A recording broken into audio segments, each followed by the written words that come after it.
I am watching your recommendations throughout October, and the first movie that I have picked happens to be the one that most people in my comments were like, oh my god, I love this movie, or oh my god, I too am excited and I'm gonna watch this movie.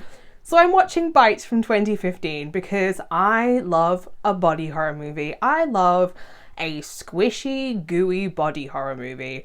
And Bite is a squishy, gooey body horror movie that also happens to pair it with squishy, gooey bug goodness at the same time.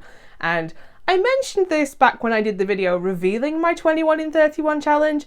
Little Hordes wanted to be basically Gil Grissom from CSI. I wanted to be a forensic pathologist who was also an entomologist on the side, or I wanted to be Egon Spengler from Ghostbusters, so make of that what you will, but today is all about gooey, squishy goodness all round for everyone. But if you don't know anything about Bite from 2015, let me quickly fill you in.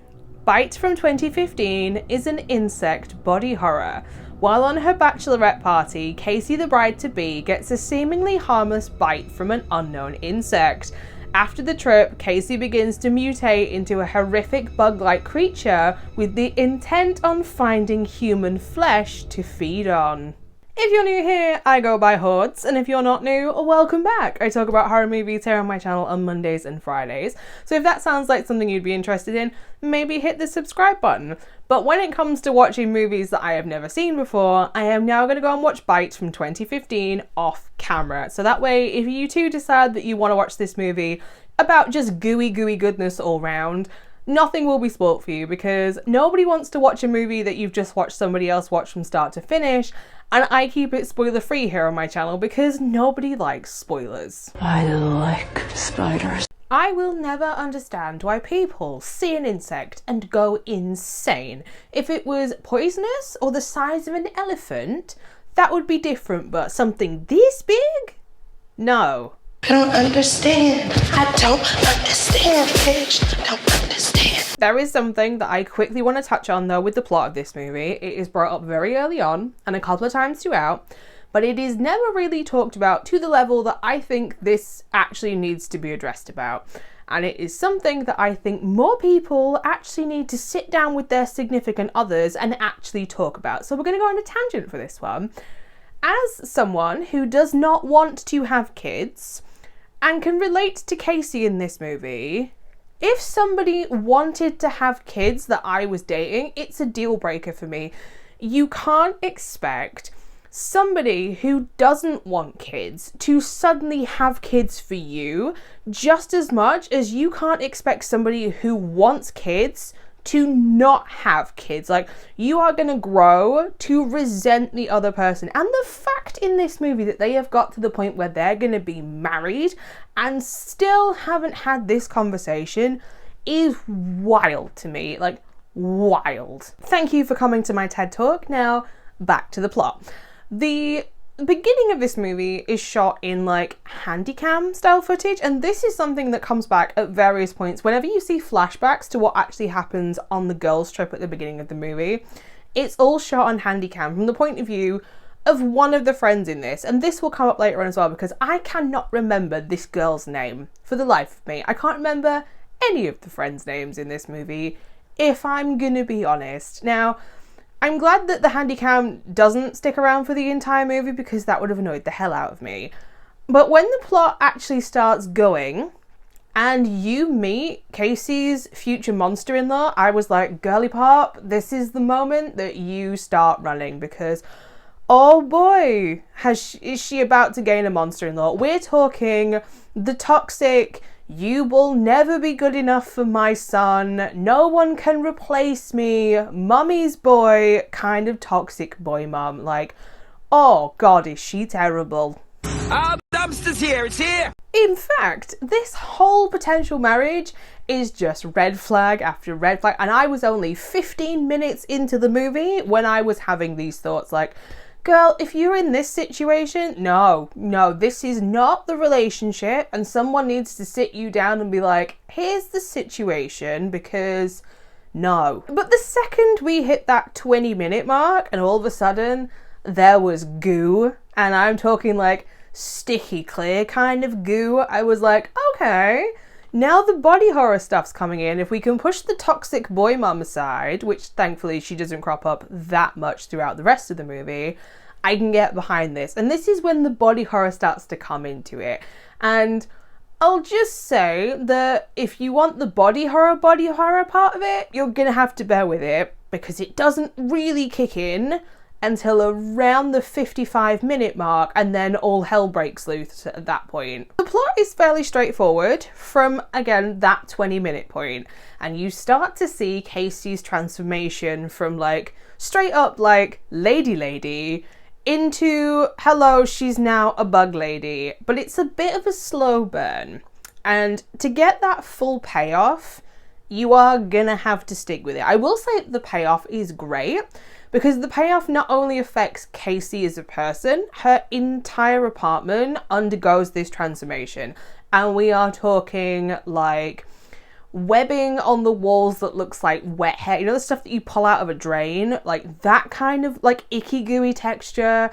There is like, it looks like flesh in like ribbons strung everywhere. There are egg sacs over the walls. If you've got that fear of holes, no, you're not going to like this movie. No, if you can't watch Dr. Pimple Popper because it grosses you out, you are not going to like Bite, because the fluids in this, there is goo, there is pus, and there are other bodily fluids that are of a similar kind of consistency mixed in. Like, there's a lot when it starts going. Oh, good slime. Winston is our slime in a good mood tonight. I do think that this movie could have benefited more from maybe an extra 5 minutes in the middle where you see Casey actually interacting with her friends, the two of them that actually have more than 5 seconds on camera in this, because like I said, cannot tell you what they are called. One of them is just Friend A, and the other one is Backstabbing Pick-Me Girl, because that is basically her entire storyline in this. But I can't tell you what they're called. I know that the fiancé is called Jared, and I only know that because at one point you see her phone ringing and it comes up with Jared and the little, like, when you make the heart out of the number 3 and the V, like, that's how I know he's called Jared. And I think adding 5 minutes to the middle where you establish who these characters actually are, when the things actually happen to them in this movie, it would have had a bit more of an impact, because did I care what happened to them the second they walked into Casey's apartment that looked like a hive? No. Visually, I do love the whole, like, body horror bug side of this movie. I have no issue with any of that, but I do question if they got a job lot on ore beads. If you know what they are, they're like squishy, like little beads that have got like a skin that contain liquid. There are so many clear, orange, and black ore beads in this movie that are supposed to be insect eggs, but if you know what they are, you just kind of know.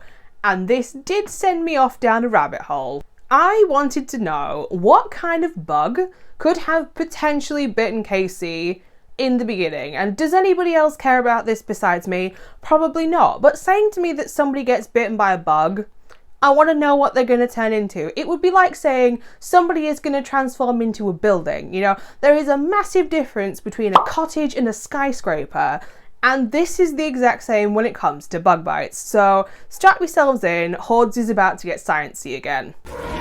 Science. The most generic answer that I can give to this is there are multiple types of beetles who actually lay bright orange eggs. Now, there are thousands of types of beetles, so this is why I'm saying, just as a ballpark guess, I think that she has been bitten by a beetle. Now, this would also explain in her transformation why her skin hardens up and gets a texture that is kind of similar to leather. There are lots of different types of beetles that actually secrete poisonous substances. It's how they take down their, like, prey. And there are multiple types of beetles who are actually carnivorous, which would explain why Casey suddenly develops the urge to eat people, which is in the description and, you know, isn't just me trying to spoil things. It's there in the summary for this movie. And there are multiple types of beetles that live in or around water.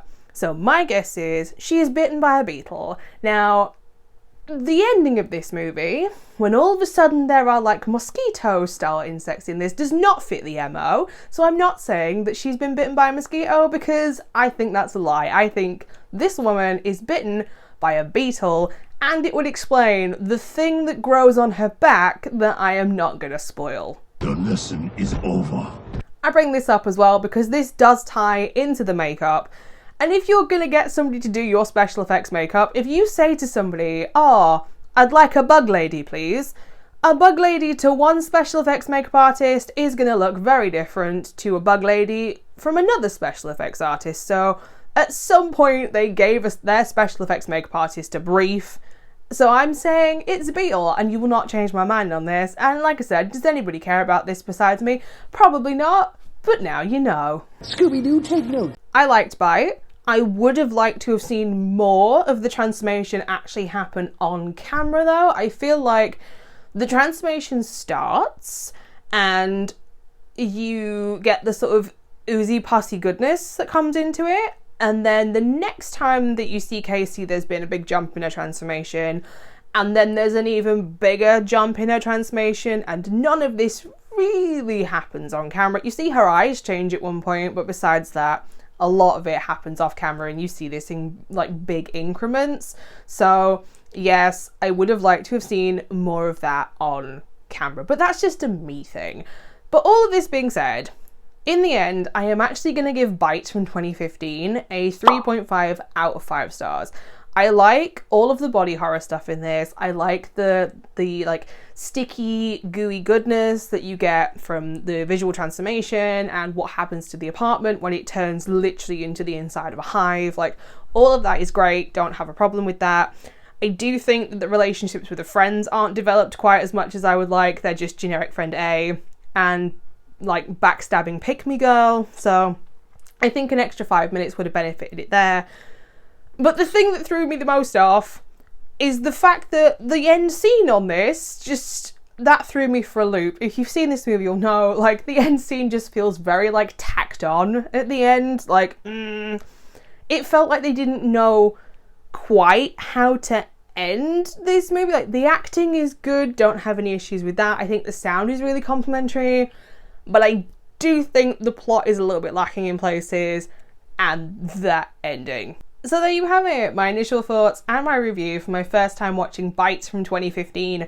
If you've also seen this movie, I would love to know what your thoughts and opinions are on it down in the comment section down below, or if this is one that you would actually be interested in watching, I will leave a link, like I always do, to justwatch.com in my description bar so you can find out where it is streaming in your country. And if you would like to know where else you can find me, I am also over on Instagram and Letterboxd at HordesOfHorror. And so far this year, I have watched over 150 horror movies, so there are plenty of things over on there that I haven't even spoken about right here on YouTube. But speaking of YouTube, I will be back on Monday with another solo movie review, and it will be another one of the recommendations that was left to me in my 21 in 31 challenge. So until next time, bye.